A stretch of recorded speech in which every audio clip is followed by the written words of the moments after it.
नमस्कार। Union public service commission यानी कि यूपीएससी का रिजल्ट जारी हो गया है और देश भर के साथ साथ झारखंड के लिए भी बहुत ही शुभ खबर है, क्योंकि इस बार यूपीएससी का टॉपर जिसका नाम शुभम है वो बिहार के कटिहार जिले का है। सिलसिलेवार ढंग से हम सब कुछ समझते हैं। एक बड़ी खबर है, बड़ा अपडेट है कि यूपीएससी का रिजल्ट जारी हो गया है। 761 लोग सिलेक्ट हुए हैं। 761 वो लोग हैं जिनके किस्मत में अधिकारी बनना लिखा था इस बार के सेशन में, और उनके नाम हमारे पास हैं। जो 10 टॉपर्स हैं उनके नाम बताते हैं। झारखंड बिहार से कौन से नाम अभी तक सामने आ सके हैं उससे बातचीत करेंगे, और क्या रेशियो रहा है, कितनी लड़कियां कितने लड़के, और यह रिजल्ट क्या कहता है, इसके बारे में सूरज के साथ हम बातचीत करेंगे। सूरज, आज जिस तरह से अचानक शाम को अपडेट आई और रिजल्ट जारी किया गया यूपीएससी का, 20 में ही परीक्षा हुई थी और जनवरी में फिर इसका जो है वो जो मेन परीक्षा होनी थी ना वो हुई थी, और फिर इंटरव्यू के बाद आज रिजल्ट जारी किया गया है। एक बार मैं 10 नाम पढ़ देता हूं, जिसके बाद फिर हम सूरज से चर्चाएं करेंगे। पहला नाम शुभम कुमार का है। हमने आपको जानकारी दी, बिहार के कटिहार के रहने वाले हैं शुभम कुमार, फर्स्ट रैंक जिनको मिला है। दूसरा नाम जागृति अवस्थी का है। तीसरा नाम अंकिता जैन का है। चौथा नाम यश जालुका हैं, यश जालुका। फिर ममिता यादव हैं 5वें रैंक पर। मीरा के 6ठे रैंक पर हैं। प्रवीण कुमार 7वें रैंक पर हैं। जीवनी कार्तिक नागजी भाई ये 8वें रैंक पर हैं। अल्पा मिश्रा 9वें रैंक पर हैं और 10वें रैंक पर सत्यम गांधी हैं। ये 10 नाम है और साथ में हम और बातचीत करते हैं क्या कुछ यह रिजल्ट कहता है। एक बार आप खबर भी आप लिख चुके हैं सूरज, क्या लग रहा है, क्या देखकर लग रहा है इस रिजल्ट को? देखिए, रिजल्ट जो है, सबसे बड़ी बात तो यह है कि पहले कि कोविड के दौर में ये परीक्षा मतलब मुश्किल हालातों में कराई गई थी। पिछले साल अक्टूबर में ही प्रारंभिक परीक्षा हुई, फिर 8 से जनवरी में इसका जो है 2021 में जनवरी 2021 में मुख्य परीक्षा ली गई, और अभी हाल में ही 2 से अगस्त से लेकर आपका 2 अगस्त से 22 सितंबर के बीच जो है वो इंटरव्यूज़ आयोजित हुए थे। तो अभी 2 दिन पहले ही इंटरव्यू के लिए जो फाइनल मेंस के बाद करीब 2000 से ज़्यादा जो उम्मीदवार हैं वो चयनित हुए थे, जिसमें से 761 चुने गए हैं। इसमें महिला और पुरुष रेशियो की बात करें तो 545 पुरुष चुने गए हैं उम्मीदवार और 216 महिलाएँ हैं। वहीं जो टॉप 5 की अगर हम बात करें तो इसमें 3 महिलाएं हैं जो चुनी गई हैं और 2 पुरुष हैं। यानी ओवरऑल तो पुरुषों ने बाजी जरूर मारी, क्योंकि जो संख्या है वो 500 के आसपास है और महिलाएं महज 250 के आसपास हैं। लेकिन जो टॉप 5 की बात करेंगे तो हम देख रहे हैं कि 3 जो नाम है इसमें जागृति है, अंकिता है और ममिता यादव हैं। ये 3 नाम है जो टॉप 5 में आते हैं, और लड़कों में 2 है, शुभम कुमार और यश जालुका। तो ये एक रेशियो आप बता रहे थे। हाँ, ये एक रेशियो है। इसके अलावा आप अगर टॉप 25 को भी देखें, जो 25 टॉप उम्मीदवार हैं उसमें भी देखें तो उसमें भी लगभग बराबरी है। उसमें 13 पुरुष हैं और 12 महिलाएं हैं टॉप 25 में भी।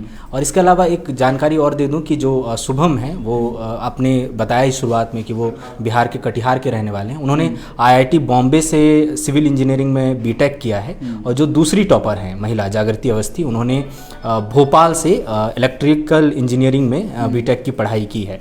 तो ये भी एक है कि जो इंजीनियरिंग के स्टूडेंट्स हैं पिछले कुछ सालों में लगातार उनका सफलता का प्रतिशत ज़्यादा रहा है।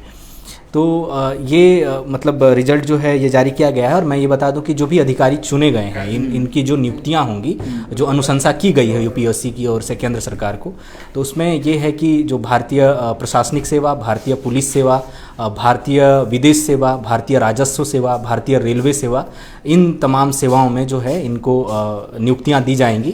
तो आने वाले समय में ये तमाम जो चुने गए वो अधिकारियों के रूप में एक ट्रेनिंग के बाद ये लोग नजर आए। मैं उधर आंकड़ा बता देता हूँ। आईएएस के लिए 180 लोगों का सिलेक्शन हुआ है, 180 लोग जो आईएएस बनेंगे। आईपीएस के लिए आईएफएस के लिए 36 है, 36 लोग आईएफएस के लिए, इंडियन फॉरेन सर्विसेज के लिए। 200 लोग आईपीएस के लिए चुने गए हैं, और फिर ग्रुप ए में जो सेंट्रल सर्विसेज में ग्रुप ए होता है उसमें 302 लोग, और 118 ग्रुप बी के लिए चुने गए हैं। हम फिर सूरज की तरफ जाते हैं। उसके पहले एक बहुत महत्वपूर्ण बात यह है कि शुभम कुमार जिसका हम नाम ले रहे हैं, जो बिहार के कटिहार के रहने वाले हैं, 21 साल बाद सूरज बिहार से कोई युवक या कोई व्यक्ति यूपीएससी की परीक्षा में टॉप किया है। इसके पहले जो बिहार के रहने वाले हैं उनका आलोक झा जो 2000 में वो टॉपर बने थे, और उनके पहले अमीर सुबहानी 1987 में टॉपर बने थे। 21 सालों बाद अब फिर शुभम जो है वो टॉपर बन सके हैं। और बिहार जिसे हम आईपीएस या आईएएस या यूपीएससी के लिए हब माना जाता है कि बिहार के लड़के काफ़ी अधिक संख्या में इसको सफल होते हैं इसमें, उसमें एक फिर अब एक मतलब एक मुहर लग गई है कि शुभम कुमार बिहार के कटिहार से टॉपर बने हैं पूरे देश भर में। हाँ, निसंदेह देखिए, जब से भारत में प्रशासनिक सेवा है, खासकर आज़ादी के बाद भी, तो एक बड़ा जो हिस्सा रहा है, हर साल जो चयनित होते हैं उम्मीदवार, उसमें एक बड़ी संख्या बिहार की रहती है। और बिहार के तमाम ज़िलों में जब भी बच्चा पढ़ाई की शुरुआत करता है तो उसके पास एक मतलब एक मोटिव होता है या वो ध्येय होता है। जब हम कॉलेज यूनिवर्सिटी में पढ़ते थे और उसमें बिहार के भी जो साथी पढ़ते हैं, तो कहीं ना कहीं उनमें प्रशासनिक सेवाओं में जाने की जो बात रहती वो रहता है। फिल्मों में आप देख लीजिए, उस तरह की जहाँ फिल्में बनती हैं वहाँ तक में ये बात की चर्चा की जाती है कि सबसे ज़्यादा संख्या जो रही है वो यूपीसी मतलब उसमें प्रशासनिक सेवाओं में जाने की रही है। यूपीएससी का एक ख्वाब वहाँ पर देखा जाता है और सफलता भी मिलती रही है। तो ये बात जो है पिछले आप कहें कि कुछ समय से शायद गौन थी, और इसको लेके वहाँ के कई तरह के सवाल भी शिक्षा को लेकर उठाए जा रहे थे। तो इसमें एक बड़ी बात ये हो गई है कि अभी अगर शुभम कुमार जो हैं 21 साल बाद बिहार को टॉपर मिला है कोई यूपीएससी का, तो ये बहुत बड़ी बात कही जाएगी। और पिछले साल और इस साल के भी रिजल्ट को आप देखेंगे अगर, तो बिहार और झारखंड के जो छात्र हैं इनकी संख्या धीरे धीरे बढ़ी है जो चयनित होने में यूपीएससी में। तो ये बहुत बड़ी बात कही जाएगी। थोड़ा सा हम जो अगर हम कोटा वाइज जो हम कहते हैं उस पर थोड़ा नजर डालते हैं सूरज। जनरल में 263 यानी 263 लोग का सिलेक्शन हुआ है जो कि नॉन रिजर्व कैटेगरी में आते हैं। इन पूरे यूपीएससी की परीक्षा की बात हम कर रहे हैं। ईडब्ल्यूएस यानी इकोनॉमिकली वीकर सेक्शन में 86 लोग हैं जिनका सिलेक्शन हुआ है। ओबीसी में 229 लोग हैं, एससी में 122 है, और एसटी यानी शेड्यूल ट्राइब्स में 61 लोग हैं जो कि यूपीएससी में सिलेक्टेड जिनका हुआ है। झारखंड से भी कई नाम सामने आएंगे निश्चित रूप से। फिलहाल जो एक नाम हमारे सामने है वो नाम शुभम मोहनका का है, और ऐसा इसके अलावा और भी दो नाम है। शुभम मोहनका मधुपुर के रहने वाले हैं, 196 रैंक है। जो लोग झारखंड से में देख रहे हैं द फॉलोअप के दर्शक, उससे बताते हैं कि झारखंड से भी कई नाम आने हैं। फिलहाल अपडेट चूँकि अभी आ ही रहे हैं, अभी से थोड़ी देर पहले ही रिजल्ट जारी हुआ है, तो फिलहाल 3 हमारे सामने हैं। वो नाम आपको हम पढ़ के बताते हैं। शुभम मोहनका मधुपुर के रहने वाले हैं, 196 रैंक उनका यूपीएससी में आया है। 761 लोगों की सूची में 196 अच्छा इनका अच्छी उपलब्धि है इनकी। भावना कुमारी ही जो कि देवघर की ही रहने वाली हैं। मधुपुर भी देवघर जिले में पड़ता है, यानी कि एक ही जिले से 2 व्यक्तियों के नाम अभी तक आ चुके हैं। शुभम मोहनका के साथ साथ भावना कुमारी देवघर की, इनका रैंक 376 है। और 3 और कैंडिडेट देवघर से, अच्छा 3 और कैंडिडेट देवघर से हैं। टोटल 5 लोग हैं, और इसमें से हजारीबाग से एक नाम जुड़ गया है जिनका नाम उत्कर्ष कुमार है, जिनका रैंक 55वां है। ये देखिए सबसे अभी तक जो झारखंड से मुझे 2, 3, 4, 5, 6, 7 नाम मिले हैं, सबसे जो ऊपर नाम है सूरज वो उत्कर्ष कुमार का है, 55th रैंक है, वो हजारीबाग के रहने वाले हैं। एक और नाम है अभिनव गुप्ता का जो कि पश्चिमी सिंहभूम से हैं, 360 रैंक है। एक बार मैं फिर से रिपीट कर देता हूँ। उत्कर्ष कुमार 55 रैंक है जो कि हजारीबाग के रहने वाले हैं। शुभम मोहन का मधुपुर के 196 रैंक, भावना कुमारी देवघर 376 रैंक, और शुभम और भावना के साथ साथ 3 और टोटल 5 लोग हैं जो कि देवघर से ही क्वालिफाई किए हैं। अभिनव गुप्ता पश्चिमी सिंहभूम से है जो कि 360 रैंक लेकर बने हुए हैं। जो भी और नया अपडेट आएंगे वो हम आप तक पहुँचाते रहते हैं। बहरहाल हम आगे बढ़ते हैं कि जिस तरह की हम चर्चाएँ कर रहे थे।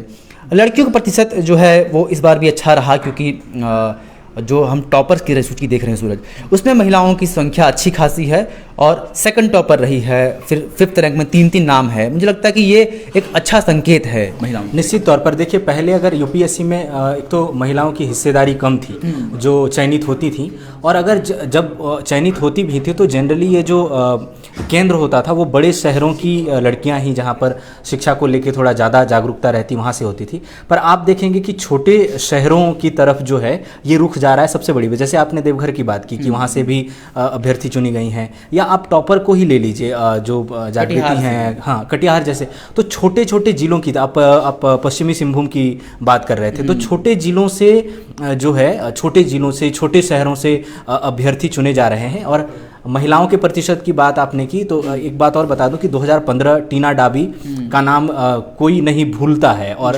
हमेशा अपने काम को लेके, चीज़ों को लेके चर्चा में रहती हैं। टॉपर बनी थी और बहुत कम उम्र में टॉपर बनी थी, ये एक हाईलाइट था। तो उनकी बहन है रिया डाबी, वो चुनी गई हैं और वो टॉप 20 में है, उनको 15वां स्थान मिला है। तो वो एक बड़ी बात है कि एक परिवार से 2 बहनें जो हैं वो दोनों संघ लोक सेवा आयोग की सेवा में जा रही हैं, और वो भी इतने अच्छे रैंक के साथ। हाँ, अच्छे रैंक के साथ, जो कि बहुत पॉपुलर नाम रहा जैसा आप बता रहे थे, और फिर अब उनकी बहन भी 15th रैंक लेकर आती हैं, बहुत बड़ी उपलब्धि है। और आप ये बात सही कह रहे थे कि जो छोटे शहर है वहाँ से लोग चुनकर आ रहे हैं। अभी तो कई अपडेट सूरज आने बाकी हैं, जिन जिलों के नाम अभी आए ही नहीं हैं। 761 में से अभी बहुत कम नाम ही हम जान पाए हैं, उसमें से हमने 7-8 नाम तो देखे झारखंड से है। इसके अलावा भी कई नाम आएंगे और ये सभी के सभी छोटे शहरों से ही आ रहे हैं। हम बाकी उम्मीद करते हैं जिस तरह के अपडेट्स आएंगे वो हम देंगे। कुछ और आप कह रहे थे? एक बड़ी बात जो है कि इसमें जो आप कैटेगरी वाइज कह रहे थे, उसमें 25 ऐसे उम्मीदवार हैं 761 में जो दिव्यांग हैं। उसमें नेत्रहीनता का भी है या शारीरिक रूप से अक्षम है और तरीके से। तो एक बड़ी बात है कि अभी हाल फिलहाल में ही जो सुहास हैं, तो वो IAS हैं, जिलाधिकारी हैं नोएडा के, और उन्होंने टोक्यो पैरालंपिक्स में बैडमिंटन में पदक भी जीता, रजत पदक जीत कर आए। तो IAS तो बन रहे हैं, इसके अलावा इसके पहले भी एक IAS चुनी गई थी, वो अभी दिल्ली में कार्यरत हैं, वो भी दिव्यांग थी। तो दिव्यांग IAS और अच्छे रैंक के साथ सामने आ रहे हैं, तो ये भी एक तरह से चीज़ें, एक तो समाज के लिए अच्छा है सूरज, साथ में जो लोग हिम्मत हार जाते हैं ना अपने लाइफ में कि मेरे साथ कुछ दुर्घटना हो गई, उन लोगों को बहुत ताकत और बहुत हिम्मत मिलेगी इससे, और वो लोग फिर आगे बढ़ सकेंगे कि हम भी अच्छा कर सकते हैं। UPSC इस देश की सबसे कठिनतम परीक्षाओं में से एक है। और जिसके लिए मुझे लगता है कि हर इंसान, लगभग इंसान का एक सपना तो होता ही है। उसमें लोग जाते या ना जाते, लेकिन हर किसी का मन होता है कि हम UPSC क्वालिफाई करें। उसकी जॉब, उसका रुतबा, वो तमाम चीज़ें एक तरफ हैं। और ऐसे में इस तरह, जैसे जिस तरफ आप इशारा कर रहे हैं कि दिव्यांग लोगों के बीच से लोग चुनकर आ रहे हैं, यह मुझे लगता है बहुत मोटिवेट करने वाला है लोगों के लिए। हाँ, निश्चित तौर पर ये बहुत, देखिए, एक तो बहुत चुनौतीपूर्ण परीक्षा होती है। हाल फिलहाल में एक सीरीज आई थी जो पहली बार UPSC पर केंद्रित थी, एस्पेरेंट्स नाम का। तो उसमें UPSC की जो तैयारी कर रहे होते हैं छात्र अभ्यर्थी दिल्ली में संघर्ष वाले दिनों में, तो वो एक संघर्ष दिखाया गया था। उसमें शुरुआत में ही ये कहा जाता है कि UPSC जो है कठिन है। UPSC कठिन इसीलिए है क्योंकि आपको दुनिया का सबसे बड़ा और सबसे जटिल लोकतंत्र का पिलर है, आपको संभालना होता है। तो ना केवल आप नॉलेज के अकॉर्डिंग, बल्कि आप समाज को कैसे समझते हैं, चीज़ों को कैसे कंडक्ट कराते हैं, तो अलग अलग सेवाओं के जरिए। तो उसमें एक बड़ी बात ये भी कही जाती है कि उसमें एक डायलॉग था, और कई जो भी तैयारी कर रहे हैं या जानते हैं तैयारी करने वालों को करीब से, ये कहा जाता है कि UPSC की तैयारी जो है वो, अगर आप क्रिकेट देखते हैं, अगर क्रिकेट फैन हैं, तो आप समझिए कि ये T20 फॉर्मेट नहीं है, टेस्ट फॉर्मेट है, जहाँ आपको बहुत लंबे समय धैर्य के साथ रहना पड़ता है। अगर आप एथलेटिक्स में हैं तो आप ये समझिए कि ये 100 मीटर का दौड़ नहीं है, बल्कि मैराथन है। और इसमें जो है वो खरगोश नहीं जीतता, तेजी से भागने वाला, बल्कि कछुआ जीतता है जो जिसमें कंसिस्टेंसी हो, हाँ, जो लगातारिता में विश्वास करता है और जिसके पास डेप्थ नॉलेज हो। हाँ, डेप्थ नॉलेज हो। और कई बार ये कहा जाता है कि आपसे विश्लेषण मांगता है, जैसे और भी प्रतियोगी परीक्षाएं हैं कि वहाँ पे आप जब तैयारी कर रहे होते हैं तो आपसे बस घटनाक्रम पूछा जाता है, तिथि होती है, नाम होता है। लेकिन जब यहाँ आप पूछते हैं तो आपसे विश्लेषण क्षमता मांगी जाती है। जैसे कि अगर एक उदाहरण है, मतलब अगर मैंने पिछले साल कुछ अभ्यर्थी जो पास हुए थे और उनका इंटरव्यू किया कि अगर आपसे पूछा जाता है कि आप शिखर सम्मेलन सार्क को लेके या किसी को लेके आपको एक व्यू पूछा जाता है, तो आप भारत पाकिस्तान के रिश्ते कैसे हैं, तो आप जनरली यही कहेंगे कि नहीं उसे बायकॉट कर देना चाहिए, या हम उसे हटा दें, या हमें व्यापार बंद कर देना चाहिए। पर बतौर आप UPSC के अभ्यर्थी आपसे ये सोचा जाता है कि कैसे आप उस पड़ोसी को, उस पाकिस्तान को साथ लेके आप कैसे पॉजिटिव माहौल वर्ल्ड में तैयार कर सकते हैं, प्रोग्रेसिव और प्रोडक्टिव चीजें जाती हैं। तो विश्लेषण है, आपको हर चीज के लिए आपको विश्लेषण। आपसे ये नहीं पूछा जाता, जब भी UPSC की परीक्षा आप देते हैं, खासकर जब मुख्य परीक्षा होती है, तो आपसे ये नहीं पूछा जाता कि समस्याएं क्या है, आपसे एक कदम बढ़ के ये पूछा जाता है कि समाधान आपके पास क्या है। तो वो विश्लेषण यही कठिन है, सबसे बड़ी कठिन बात यही। और यही सब चीज़ें जो कि UPSC को बहुत खास बना देती है। एक बार हम फिर से रिपीट कर देते हैं जो बहुत ही महत्वपूर्ण फैक्ट है जो दर्शक बाद में जुड़े हैं।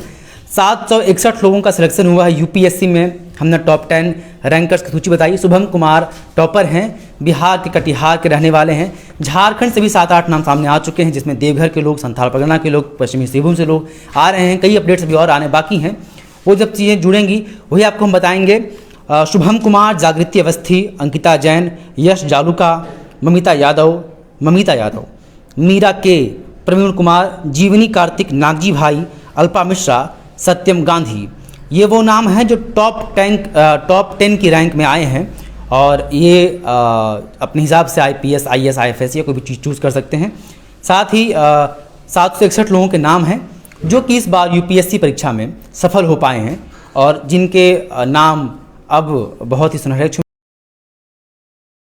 में लिखे जाएंगे। सोशल मीडिया से तमाम चीज़ें जो है पटी हुई हैं, लोग बातचीत कर रहे हैं, चर्चा का विषय बना हुआ है। डिटेल्ड खबर द फॉलो अपने आप कुछ कहना चाह रहे हैं? और नहीं, मैं वही कह रहा था कि जो नियुक्तियां हैं वो कुल जो है अभी एक लिस्ट और शायद आनी बाकी है, जिसमें मतलब जो कुल पद हैं, जो परीक्षा हुई थी उसमें 836 पदों के लिए हुई थी। अच्छा। जिसमें से 761 तो पहली लिस्ट है। तो इसके अलावा अभी जो है और भी रिजल्ट है 1-2 दिन में, जो सेकंड लिस्ट है वो भी जारी की जाएगी। अच्छा, तो ये एक महत्वपूर्ण बात सूरज ने बताई कि भाई एक और लिस्ट आने वाली है, उसका भी शायद इंतजार हम लोग करना चाहिए। बहरहाल 761 लोगों की किस्मत का पिटारा खुल चुका है और जो UPSC परीक्षा में सफल हो चुके हैं। एक डिटेल्ड खबर द फॉलोअप की वेबसाइट पर पड़ी हुई है, आप चाहें तो वहां जाकर भी देख सकते हैं, जिसमें आपको तमाम नाम और वो तमाम जानकारियां जो आप जानने के इच्छुक हैं वो मिलेंगे। साथ ही जो नए अपडेट जुड़ते जाएंगे उनसे संबंधित भी खबरें आप तक हम पहुंचाते रहेंगे। फिलहाल हम इसी नोट पर खत्म करते हैं। सभी लोगों को बहुत बहुत शुभकामनाएं जो UPSC परीक्षा में सफल हुए हैं, और साथ ही उन लोगों को शुभकामनाएं जो UPSC की तरफ उम्मीद भरी नज़रों से देख रहे हैं और खुद को IPS, IAS बनने का सपना वो पाले हुए अपने नज़रों के सामने, उनके लिए भी शुभकामनाएं और बधाई जो लोग सफल हुए हैं। शुक्रिया।